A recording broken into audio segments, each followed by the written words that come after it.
Hey guys, today's show is dedicated to Jeremy Witsen, who tragically took his own life aged 17, a former Manchester City Academy prospect. And just to open the show today, we're going to speak about mental health in sport, mental health generally. Obviously, it's something which I'm passionate about, as everyone knows, and obviously we've got this mental health in sport series which comes out on Sundays. But I want to talk about the pressures on kind of young players, and when I say young players, I mean the kids in these academies, and whether clubs and football authorities can do more. Andy, we spoke about this literally 2 weeks ago or a week ago when we recorded your mental health in sport show, about how players are in an academy system from like 7 and they go all the way up, and they're just primed to be professional footballers. And then suddenly at 16, 17, they're told, and sometimes they're not even told you're not good enough, they're just cut. And all of a sudden, everything's taken away from them, and they're on their own. If they haven't got like support from family or friends, they are on their own. It annoys me, Si. I'm in a mixture of upset, annoyed, angry, because, and I'm not at the boy, by the way. You know what I mean? Because what he's done, he's done for his own reasons. I'm angry at the way that these people are getting handled by other people. You know, because that's what it is basically. You know what I mean? They're not getting a second thought. You know what I mean? That we speak about organisations. We can talk about the FA. We can talk about the PFA. We can talk about the EFL, the Premier League. We can talk about Manchester City. You know what I mean? Unfortunately, out with this, Manchester City are going to come out with this really sounding really bad. You know what I mean? Not just this show. I mean, in the world of football, but it could be in any football in the world. It could be in any club in the world. And what annoys me is there's nothing there to help these young players, to give them advice to what the next step is. And for me, once it's happened, it's too late. Don't tell somebody what the next step is once he's been released or once he's going to be released. Go into clubs at 14, 15, 16. Tell them how important education is. Tell them there's a platform to play football till they retire, at non-league football, at League 1, League 2, abroad, in Australia, in America, overseas.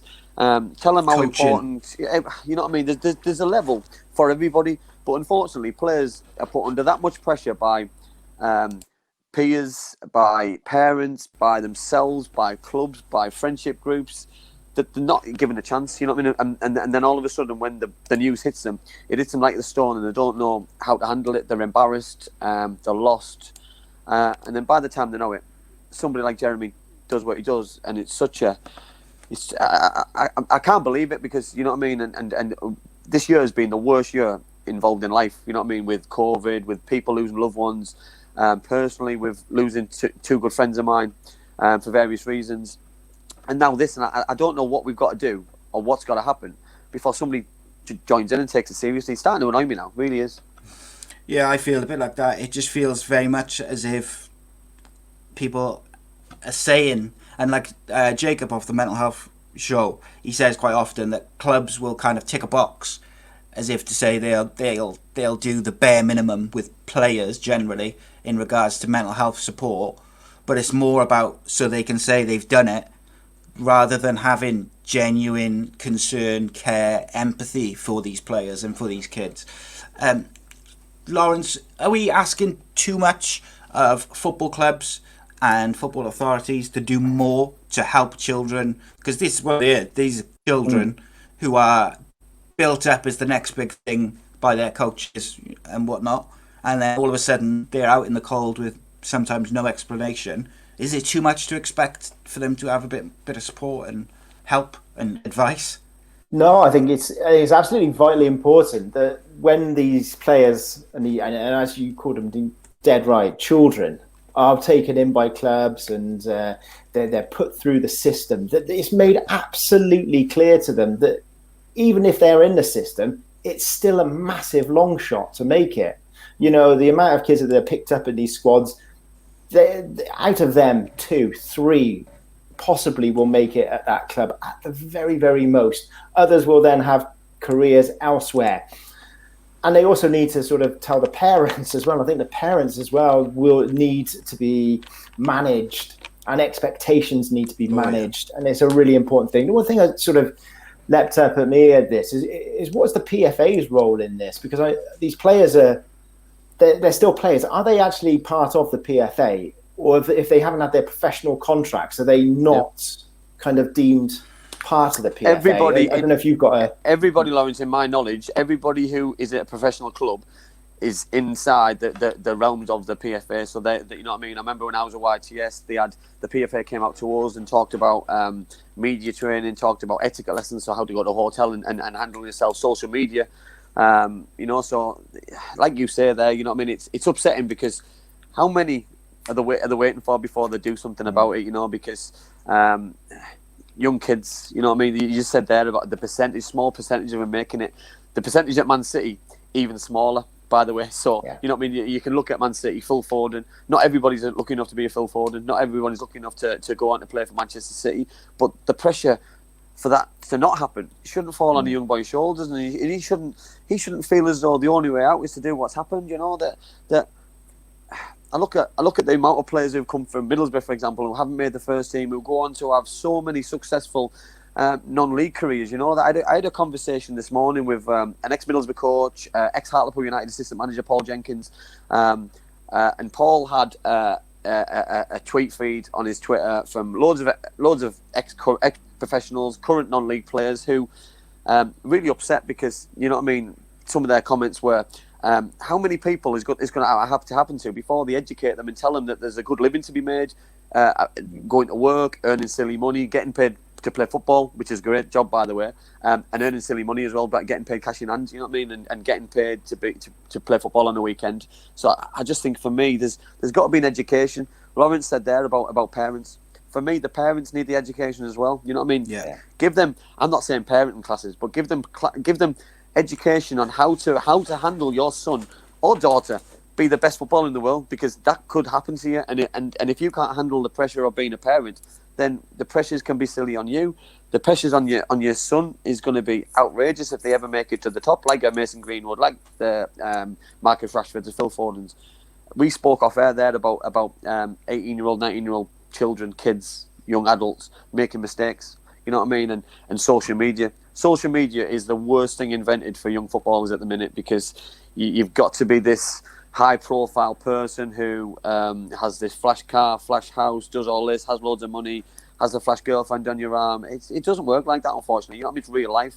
And the real life is people getting released at 18, 19-year-old, people not handling it very well, people committing suicide. It's just so sad, and we've lost too many people recently with COVID that we're now losing people who aren't handling things because they've had no support. You know what I mean? I'm not saying his club hasn't supported him or his parents haven't supported him, but I think there's more people who should have supported him. Yeah, did you ever have that, Andy? Did you have like somebody at the moment where a manager or the person in charge of the club just went, "Sorry, Andy, that's it. We're going to move you on"? And how did you handle that? Not very well. You know, it happened to me twice. High profile Middlesbrough Steve McLaren did it, pulled me in his office, told me I wasn't needed anymore. And for a young boy, I was still a young lad. I think I was a little bit older, probably 2021. But I saw still young. Yeah, it's still really young. I saw it as an opportunity. I saw it as I haven't played as much football as I wanted. I want to go and make a name for myself. The only way to do that is by getting on the grass and making a name. When it happened to Cardiff, when Dave Jones did it, I handled it probably worse. I was an adult, so to speak, 24, 25. I was a dad. But the more I thought about that was, how am I going to pay for a mortgage? How am I going to, you know what I mean? So I was thinking of different things, and I handled it a lot differently. But listen, there's no support mechanism. You know what I mean? Both clubs didn't really care less how I handled it, what I was going back to, if I was going home, how I was going back to my family, and that's wrong. You know what I mean? That's wrong on so many levels. You know, and football and life's evolved now, so I would like to think we weren't as black and white as that, but it sounds as though we are, and we're still going through the same problems and the same systems as there were when I played back in 2000. It's outrageous. We're 20 years down the line, 25 years down the line. It shouldn't still be happening. And like I say, how many more people have got to go through this, and families are getting affected. Mums, dads, brothers, sisters, friends, other players. It's outrageous. It shouldn't happen. Yeah, and I just wanted to pick up on 2 points you said there. Number one, with the parents, with academy players as well, I think it's vitally important that coaches throughout all the age groups are honest with their with the parents, because I've witnessed firsthand, sometimes you get coaches who are just kind of saying, oh, yeah, he's doing really well. So the parents then think their boy's doing really well, he's going to make it. So they're encouraging that in their child. And of course you're going to encourage child, but I think equally, when you get to that 15, 16 age, if coaches need to be realistic to the parents and say, look, come the end of the season, when it comes to making a decision, at the moment maybe it's not, we think that we're not going to keep him on, or we're not going to give him a contract, because then the parents can lay the groundwork. They can, over the coming months, prepare their children for rejection. Whereas if all you've been told is, game, or at the end of the season we're going to be giving out pro contracts, you're doing really well, at the end of the season all you're thinking about is getting that pro contract. You haven't, surely it's as a gotta kid, you're not even thinking about, maybe I'm not going to get one. Do you know what I mean? But they should be challenging you to think before they even get to that decision. That should be the conversation throughout. It shouldn't just be like, will you, won't you, or hinging on that decision. It should be, hey, you're doing bloody brilliant, great stuff. You're coming on a treat. Make sure you're in class, because you need to be doing this to provide yourself another. And if you don't make it, have you seen the non-league? Have you played at this level? Bring somebody in from that level. I get paid this. I can do a living. I can work at the same time and there are other ways. So that all the way through, it should be told that you're class, you can make it, but you need to be doing these things as well at the same time. Because I don't think it helps as well, Laurence and Si, about the amount of money that's involved in players, and players think that they've got to achieve that kind of status, and they get thrown a lot of money at a young age as well. They did. I didn't. A 16-year-old, I was getting paid £37.50. 17 years old, I was getting paid £42.50. So I got a £5 pay rise. My first contract professionally was £250 a week. That these kind of things kept me grounded, and it didn't put too much pressure on me. The amount of money what's involved now in professional football is just outrageous, and it puts so much pressure on players, because players are going into games, going into training, going into life under pressure to perform. Under pressure not to make a mistake, under pressure because the worry that that's not going to last forever. Well, you know what I mean. I could have got paid more money going to play for non-league team, getting cash in hand, and getting a job. So at the time, doing that. So it's, you know what I mean. But it was so different, and I think, but the clubs knew that kind of pressure wasn't there. Where the pressure now is there, and on younger players. And for me, there's no excuse to not be aware of what's going on, and to not be responsible. For me, then that's the word for me. Who is responsible? Who's going to take responsibility for what's happening? Is the PFA going to take some responsibility? Well, nobody's come out so far, and I can go back 6 months, 12 months. Are clubs taking responsibility? Is it there?